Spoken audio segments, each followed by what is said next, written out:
بسم اللہ الرحمن الرحیم۔ میرے پاس ایک قطع ہے علامہ اقبال رحمۃ اللہ علیہ کا، بانگ درا کتاب کا نام ہے، 104۔ کافی دکھی قسم کا ہے ایکچولی، لیکن دکھی بھی ایسا کہ جو ریالٹی پہ مبنی ہے تو اور اس کا سلوشن جو ہے میں اس لیے شیئر کر رہا ہوں کہ شاید میں اور ہم آپ مل کے ہم سلوشن کی طرف جو ہے نا دھیان دیں۔ دکھی تو ہوں، ٹھیک ہے، دکھی ہونا بنتا ہے، لیکن اس دکھ کو مداوا کریں ہم اپنے لیے اور ان کے لیے جن کو ان کی سمجھ بھی نہیں ہے ان باتوں کی، ان سب کا ہم مداوا کر سکیں۔ مداوا دعا سے شروع ہوتا ہے، یہ یاد رکھیے گا۔ کل ایک شوریدہ خوابگاہ نبی صلی اللہ علیہ وسلم پہ رو رو کے کہہ رہا تھا کہ مصر و ہندوستان کے مسلم بنائے ملت مٹا رہے ہیں۔ کہ کل ایک دکھی دل، اقبال اپنی بتا رہے ہیں اس وقت کی کہ ان کی حضور صلی اللہ علیہ وسلم سے محبت جو ہے نا اقبال کی، وہ آپ کو پتہ ہونی چاہیے۔ حضور صلی اللہ علیہ وسلم کی محبت کے بغیر ایک انسان کو نا، یا مسلمان آپ کہہ لیں، ان کو کچھ نہیں ملتا، یقین مانیے۔ اس پہ انشاءاللہ ابھی اور بات کریں گے۔ تو یہ کل ایک شوریدہ کہ ایک بہت ہی دکھی دل، دکھی اپنے حالات سے، انسانوں سے، ہر ایک سے، خوابگاہ نبی پہ کہ اپنے خیال میں حضور صلی اللہ علیہ وسلم کو یاد کر کے رو رو کے کہہ رہا تھا کہ مصر و ہندوستان کے مسلم بنائے ملت مٹا رہے ہیں۔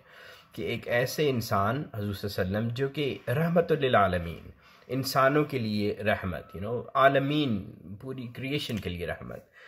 تو ایک ملت کا کانسیپٹ ہے، we'll talk about ملت انشاءاللہ کبھی، لیکن آپ اس کو اب مسلمانوں پہ لے آئیں۔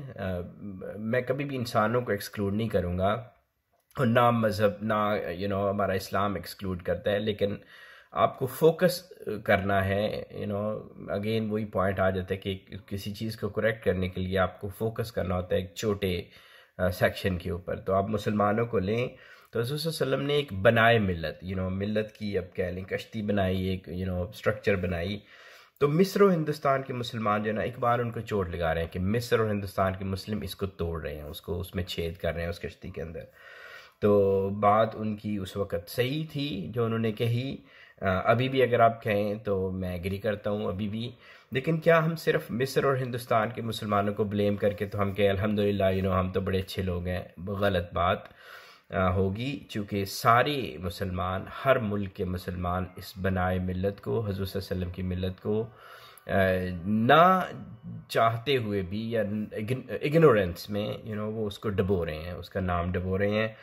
اور لیکن پھر وہ بات ہے کہ بلیم اگر سب پہ کریں تو وہ بلیم ضائع ہو جائے گا۔ بلیم کا مقصد یہ ہونا چاہیے کہ اس میں ہم اس میں سے کیسے اس کو سلوشن کی طرف کیسے لے آئیں کسی بلیم کو۔ تو آپ اس کو اور میں ہمیشہ سے اپنے آپ دیکھیں، اپنے اندر دیکھیں، اور اپنے جس کو یہ پاکستان ہے نا، ہم اس کو لیتے ہیں اور اس کو کہتے ہیں کہ پاکستان کے مسلم بنائے ملت کو ڈبو رہے ہیں، ٹھیک ہے۔ تو اب کیا اس کی وجہ کیا ہے؟ یہ زائران حریم مغرب ہزار رہبر بنے ہمارے، ہمیں بھلا ان سے واسطہ کیا جو تجھ سے ناشنا رہے ہیں۔ تو ملت کو ڈبونے کی ریزنز ہیں، اور انسان بھی ریزنز ہیں پاکستانی عام، لیکن اس میں جو ہے نا وہ آپ کے جو بڑے ہیں اور بڑوں میں زیادہ تر مین فوکس پولیٹیشنز کو لیں، آپ کے میڈیا، آپ کی جوڈیشری، آپ کے آرمی، آپ کے جو سارے جو آفیسر بن جاتے ہیں اوپر، جو بھی کسی پوزیشن آف اتھارٹی پہ چلا گیا، میں نے یوں کہا ہوا ہے، اور جو سمجھتے ہیں کہ اب ہم اوپر ہیں اور اب ہم نیچے والوں کے ساتھ جو مرضی کریں، سو بیسیکلی دیٹس واٹ یہ سب لوگ کرتے ہیں۔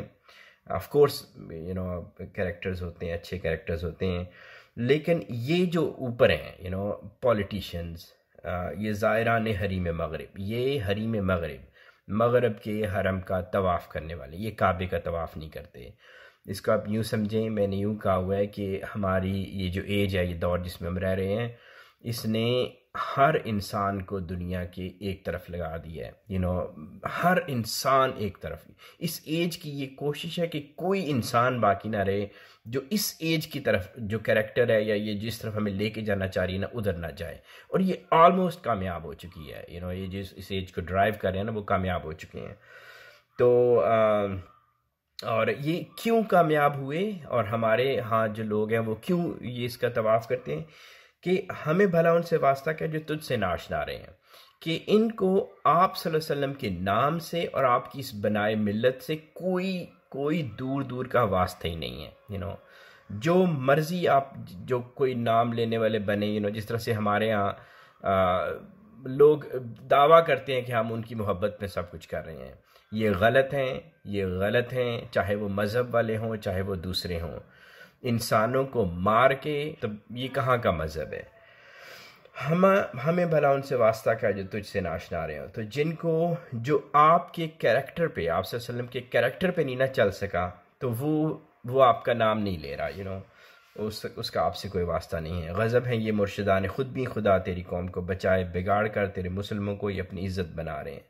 تو یہ مرشدان خود بین جو سمجھتے ہیں کہ وہ مذہب کے چلانے والے ہیں، وہ مذہب کو پڑھانے والے ہیں، وہ اس ملک کو چلانے والے ہیں، ان کی وجہ سے یہ ملک قائم ہے، ان کے بغیر اس ملک کا کچھ نہیں ہوگا.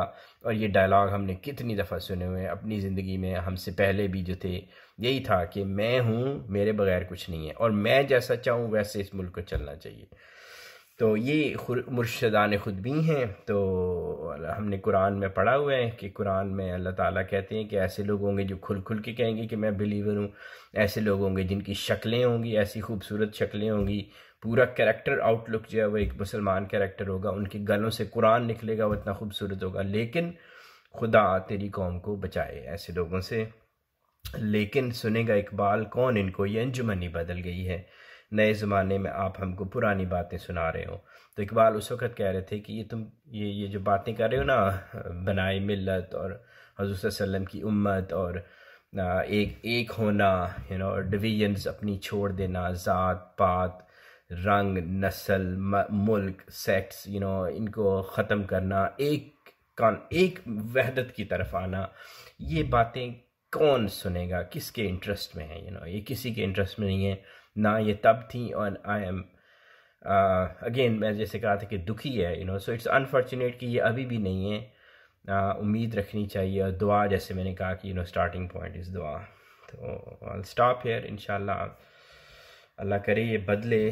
لیکن کل ایک شوریدہ خواب گاہ نبی صلی اللہ علیہ وسلم پہ رو کے کہہ رہا تھا کہ مصر و ہندوستان کے مسلم بنائے ملت مٹا رہے ہیں. یہ مصر و ہندوستان، پاکستان، باقی سارے مل کے بنائے ملت مٹا رہے ہیں.